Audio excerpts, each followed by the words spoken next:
What's up, guys? Orcus here, and today we have another video. Today we get to talk about the Las Vegas race, the Pennzoil 400, and pretty good race. It was very decent, actually. I definitely enjoyed this race. Again, not one of the better races of the year. I would give that to, Coda and Atlanta still, but hey, it was still a pretty good race. Like pretty close up there with the Daytona and Phoenix race. So still pretty good.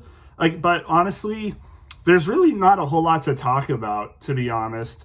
It was pretty, and in some ways that's a good thing, because it was just a nice classic standard NASCAR race. Not a whole ton of crazy stuff happening, not a whole ton of weird stuff happening, except for one detail that I'll get into, because there was it's not what you would expect, but there was definitely something weird that happened in this race. Not much of the racing itself, but something else. But like I was saying, this was a classic race. Nothing really insanely crazy happened. There wasn't any strategies like soft tires that we're seeing at Phoenix. It wasn't a road course. It wasn't a drafting track. It was just a nice classic 1.5 mile course or track. So it was nice to see that. It was a nice standard normal race. But what made it weird is that was the pit road struggles. There was a lot of struggling on pit road. A lot of people just couldn't get their tires on correctly for some reason. You saw that with Chase Briscoe, Kyle Busch. I said Chase Briscoe, Kyle Busch, and there was other people too.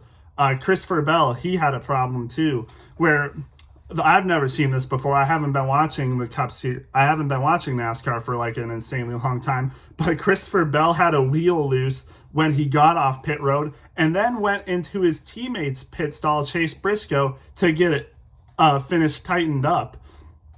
I have never seen that before, and that's a penalty, so he had to go back to the rear. But hey, it probably saved him going laps down, because that's what happened with Chase Briscoe when he got his tire on. He went out onto the track and his tire came off, so he had to lose 2 laps, and he's probably going to get, some of his crew fired. Well, some of his crew's going to get fired for that. It's not his fault that happens, but he's going to, his crew, some of his crew is going to get, not fired, but suspended. And that also happened with Kyle Busch as well, which ended his day when he lost his tire and got, into the wall, had some really bad damage, and, that ended his day. And he had a pretty decent car, I would say, so it was unfortunate for him. But again, you had people like Chase Briscoe who went 2 laps down. There was also other people like Carson Hocevar had an issue on pit road, Bowman, Carson Hocevar, I said him. It was Ty Gibbs, Carson Hocevar, and Alex Bowman that had issues. There was also Denny Hamlin, I'm pretty sure. And there was others that had penalties as well. There was so much that happened on pit road for some reason. So many penalties, a lot of crew errors as well. It was just a weird thing to see. I've never really seen that many errors on pit road before. So, yeah, I'm not sure what the deal was, but hey, it made for interesting, racing. You saw a lot of unusual people up front, and there was a lot of cautions too. A lot of cautions because of that, the pit crew errors and stuff. And there was a couple crashes as well. There's a crash with Eric Jones and Ryan Blaney. There was a lot of others, like I said, Kyle Busch. And then towards the end of the race, you had Noah Gragson, who got into the wall and ended his day, unfortunately. He was having a pretty good race, and that crash towards the end ended his day. I'm pretty sure that was the last caution of the day as well. And I should get to the winner right now, because, after that caution, you had some unusual people up front. You had people like Austin Cindric, Ryan Preece, and I wouldn't say they're unusual, but kind of underdogs, if you know what I'm saying. But AJ Allmendinger, Austin Cindric, Ryan Preece, Daniel Suarez, Josh Berry, you had those people up front, and because of all the strategy that was being played out, because of all the cautions, you have these people up front, and that's how you have probably one of the biggest underdog wins I've seen is Josh Berry. Josh Berry wins his first Cup Series race in his career. We all know he was a rookie last year. This is his second year in the Cup Series, and the fifth race of the year, he ends up winning. He ends up winning. So, I mean, congrats to Josh Berry. You know, I don't know if a lot of people expected this. I looked back in history, like there was someone that made a post like predictions for Josh Berry, and a lot of people said he would be like 17th to like 23rd in points, maybe like all the way as low as 25th. There was even some people that were saying he wasn't even going to be that good at all. And yeah, just he ends up winning. Pretty big underdog win. I don't know if a lot of people expected this. No one I know expected Josh Berry. No one I've seen expected Josh Berry to be in the playoffs even. So congrats to Josh Berry. He gets a win. He's been very good this year so far as well. Like if I go to Phoenix, he finished fourth. Like, and then he's also had some other good finishes where he was running up front obviously in the drafting track races. And you know the Penske Alliance, they're good at drafting tracks. But to see Josh Berry get a win this early in the season at Las Vegas, a 1.5 mile track, it's pretty shocking. I mean, we do know Penske is good at 1.5 mile tracks, so we would think that Josh Berry might be good as well. I'm pretty sure he's won a race at Vegas before in the Xfinity Series. So, hey, Josh Berry is sneaky good at Las Vegas, and he showed it today. Gets the win at Las Vegas. And it was honestly kind of interesting to not see, you know, the normal contenders you would think be up front for the end of this race, because Josh Berry finished first. But if I go through the rest of the top 10, you have Chase Elliott 10th, Kyle Larson 9th, Bowman in 7th, and then William Byron in 4th. But other than that, there's people that you wouldn't think would be in the top 10 for this race. So, I mean, hats off to the drivers, you know, that weren't expected to, you know, be in the top 10 today or run really well, because a lot of them did. I'm not going to get into them yet because I want to talk about the race a little bit more, and then we'll get to the rest of the drivers. But, I mean, just a very interesting race. It was interesting to see how the tire strategies played out, especially in the final stage. There's going to be tire strategy played in the first stage, but then that got all messed up because of Chase Briscoe's tire incident, which caused a caution. But I guess that's probably why a lot of these people you'd expect to be in the top 10 were in the top 10.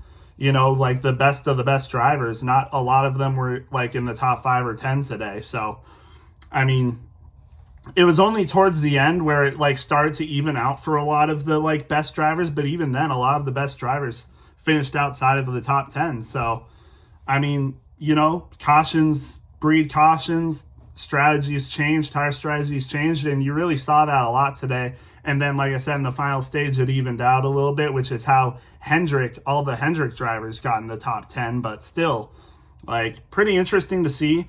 And what's weird is that there's a lot of struggling today. JGR really struggled today, and there was a lot of problems. It wasn't just the drivers. It seemed like there was just a lot of problems with the cars, with the crew, and I just don't get what the problem is.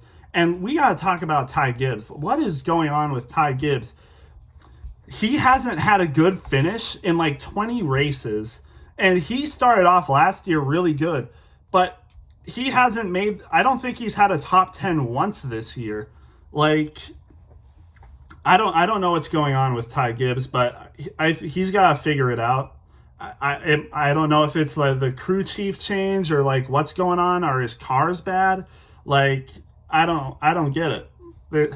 I'm not trying to be mean to him. I want not Tyler Reddick. I want Ty Gibbs to succeed. But it's just interesting to see how he's not doing that well at all. And kind of the same thing for Denny Hamlin. I know he got second last week, but this week, more of the same that we kind of saw. You know, it just doesn't seem like everything's going, not a lot is going that well for them.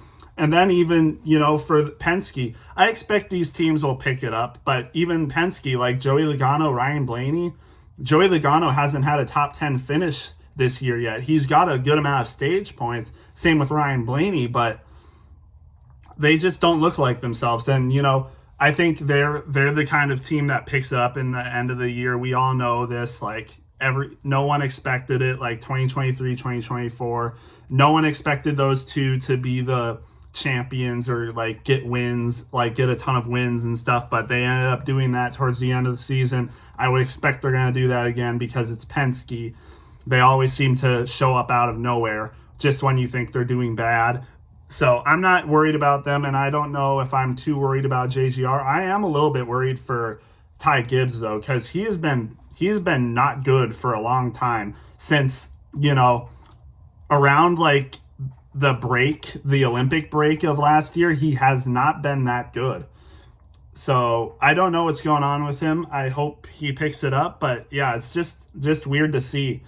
And again, like I said, it was a struggle for a lot of good racers today. So, yeah, a unique race, even though it was more of a normal race, not as much to talk about. But it was cool to see, people like Josh Berry, Daniel Suarez fighting for the win. You saw, Kyle Larson got a stage win. I can't remember who got the other stage win. So it was still interesting to see nonetheless. You saw a lot of people up front too. A lot of different people up front. I'm pretty sure, I don't know. I think this either tied the record or was one short of the record, or maybe it did break the record. I'm not sure, but it had a decent amount of lead changes for Las Vegas, and it was close to the record or either possibly tied or broke it. So a lot of lead changes. It was definitely pretty fun to watch, but the ending, you got to be happy for Josh Berry and the Wood brothers. I don't want to, be down on Harrison Burton, but it's kind of starting to look like Harrison Burton might have been the problem, because Josh Berry has been phenomenal in this Wood brothers car. So, and now he's got to win. He's going to likely be in the playoffs. So basically he's probably for sure going to be in the playoffs. So good for Josh Berry. Great win for him. And, can't really say enough about him. Just a great win, popular win. A lot of people are happy for him. A lot of NASCAR Twitter, like Dale Earnhardt Jr., a lot of drivers who didn't even win the race were congratulating him, even the people that finished like right behind him. So that's really nice to see. Again, Josh Berry's first career win in the Cup Series. Who knows? Maybe we'll see even more first career winners this season. Maybe it'll be like 2022 again, where you had all those first-time winners. So, yeah, really nice to see, though. So, yeah, Josh Berry finishes first, likely in the playoffs. Good stuff for him. And then, of course, like I said, you had Daniel Suarez in second. He was in, like, the top 10 for a lot of this day. Ever since, like, all the cautions came out and the tire strategy was being all over the place, he was in the top 10 for a lot of it. So, good job for Daniel Suarez. I did not expect this good of a performance out of him for Las Vegas. Hopefully he can keep it up, because, a lot of people think Daniel Suarez is going to be out of a ride for this season. But, hey, if he can continue to have good finishes like this, who knows? And, even if he still loses his job to, like, Connor Zilisch, maybe he'll get a opportunity somewhere else. So, yeah, good job for Daniel Suarez. I like to see that from him. And he was running good as well last week until he got taken out by Catherine Legge. So, hopefully he can start to, continue to have these finishes, and hopefully Trackhouse is on the come up, because his teammate Ross Chastain finished fifth. And I didn't really expect this, to be honest, but I think he qualified in the top 10. I can't remember, but he was running in the top 10 a lot of this race as well. And, on the final restart after the Noah Gragson caution, he was fighting up there with Ryan Preece and his teammate, and even William Byron. And there was an incident with him and William Byron that I think kind of took them both out of the contention for the win. And it allowed Ryan Preece to get past both of them, as a matter of fact, and let Ryan Preece finish third. So again, like I said, Chastain finishes fifth. A good day for Trackhouse, except for Shane Van Gisbergen, who we'll get to. But yeah, good job for Ross Chastain and Daniel Suarez, both top 5 finishes. Impressive performance. So hopefully they can continue to do that. And who knows, maybe we'll see all 3 Trackhouse cars in the playoffs.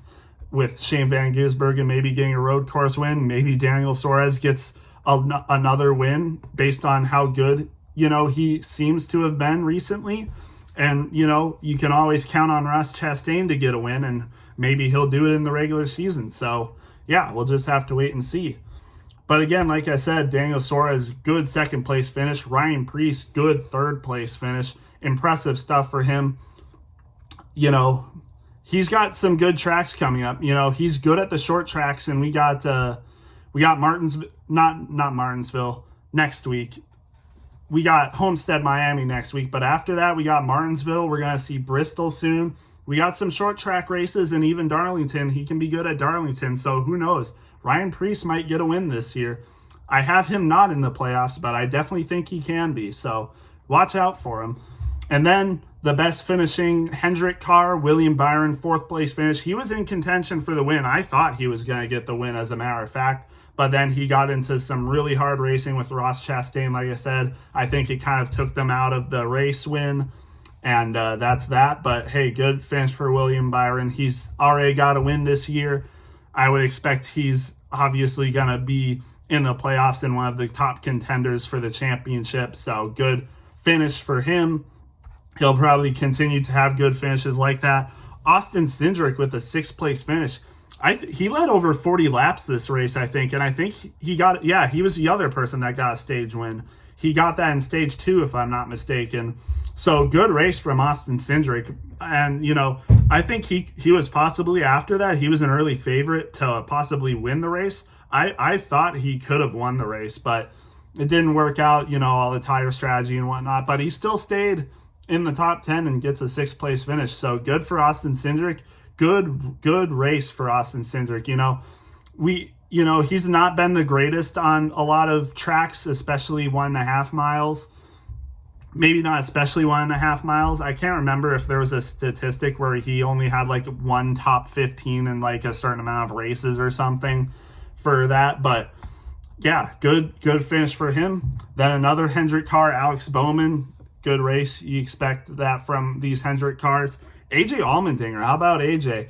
8th place finish for AJ Allmendinger. He's sneaky good at Las Vegas. If I'm not mistaken, he won at Las Vegas in the Xfinity Series last year, I'm pretty sure.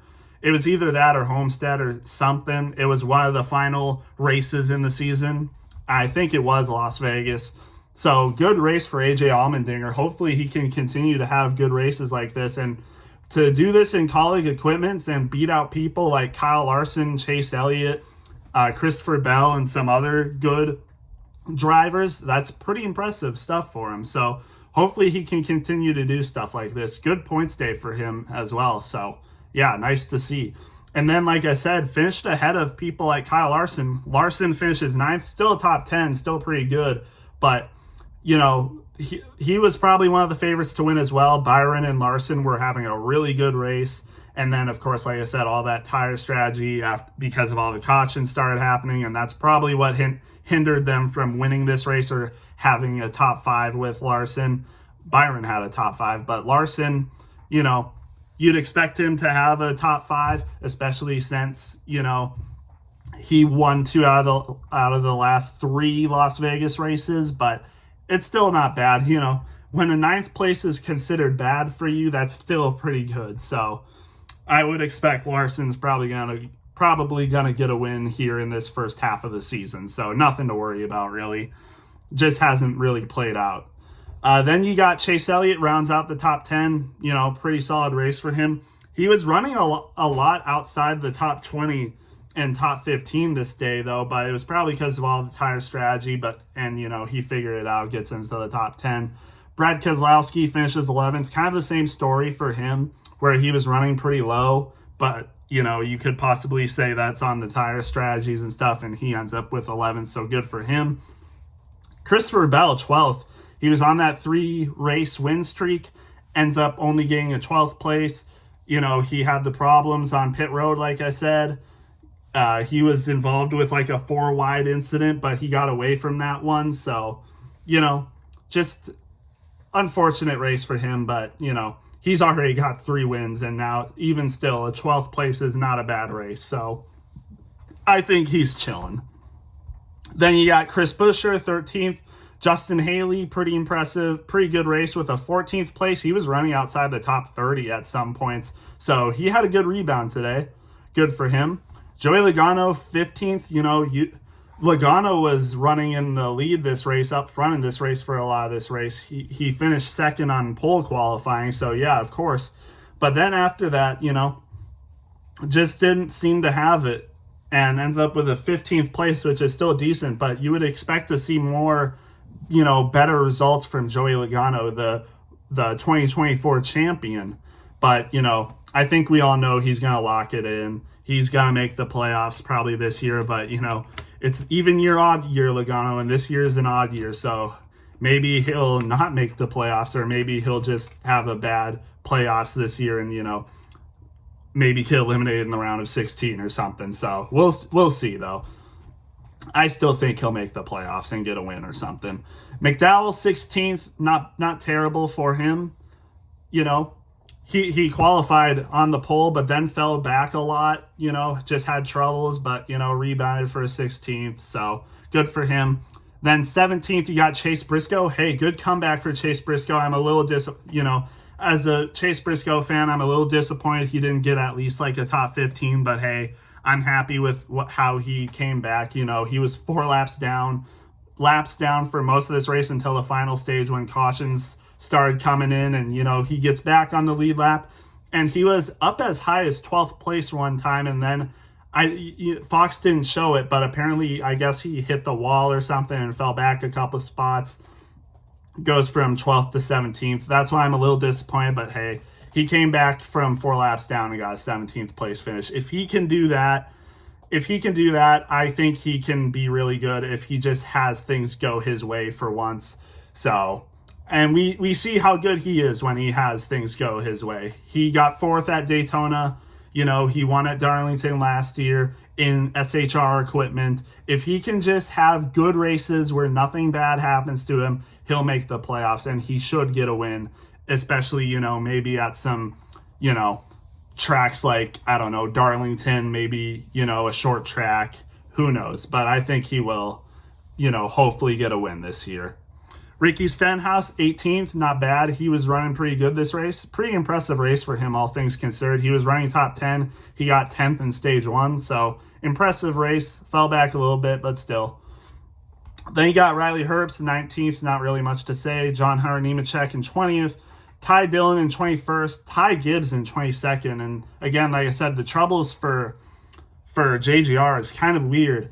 Like Ty Gibbs and Denny Hamlin, who finished 25th, there's just some weird stuff going on with JGR at some spots. And, I hope they can fix whatever's going on, because it's weird to see JGR, having finishes and, running this low. And even Clint Boyer in the broadcast was saying that when a lot of the JGR cars were like really down in the race, like it's weird to see. Like he says, like, I don't think I've ever heard you say stuff like this, Mike Joy, when he's talking about like how low they are. But yeah, just weird stuff.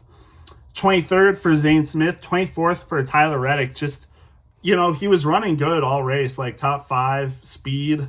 I don't know what happened to him at the end of this race exactly. Maybe he got involved in something, but I know he was up front, and then I guess just something happened to him, unfortunately. But he was running good. Both 2311 cars, Bubba Wallace and Tyler Reddick, were running really good. And ironically, Riley Herbst is the one that finishes ahead of them, even though he was doing considerably worse than them most of this race. So just funny how that works.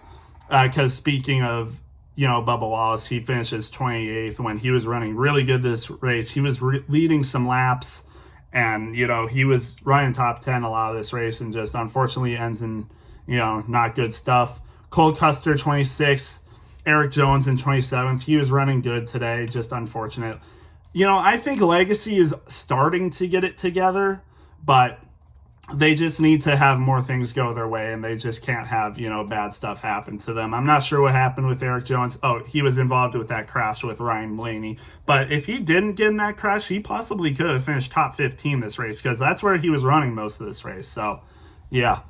Todd Gilliland, 29th. Hocevar 30th. I think he had a penalty or something, or maybe got involved in an accident. He finished like 2 laps down. Noah Gragson obviously was one of the last cautions, hit the wall hard, did not finish the race.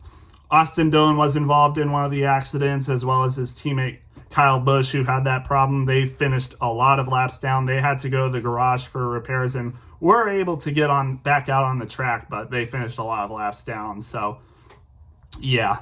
And then the people that didn't finish, Shane Van Gisbergen, he had tire problems all day. That was another person that had tire problems all day. Unfortunate stuff for him. Ryan Blaney obviously did not finish because of that hard crash he had. And then Cody Ware finished last. He was involved as well with one of the crashes. So yeah, that's the race. Again, I thought it was really good. You know, not one of the best races of the year, like I said, but still pretty good. I'd give this race probably like a 7.9 out of 10. So like a B tier race. So good race. Yeah. All things considered. So yeah, pretty nice. Again, Josh Berry getting his first win in the Cup Series. All nice stuff to see. So yeah, let me know what you guys thought of this one, and we'll see you in the next one.